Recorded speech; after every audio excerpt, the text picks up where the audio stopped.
Extreme Okay, so John.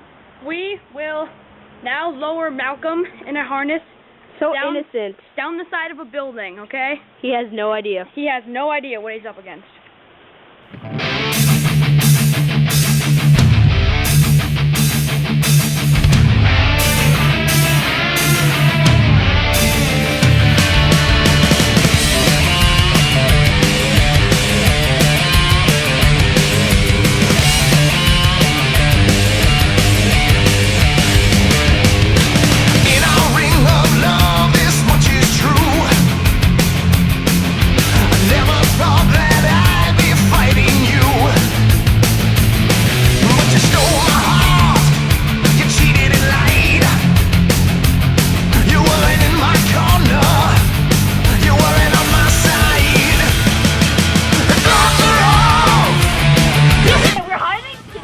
Children and dogs in here, and it's kind of going crazy, and we're just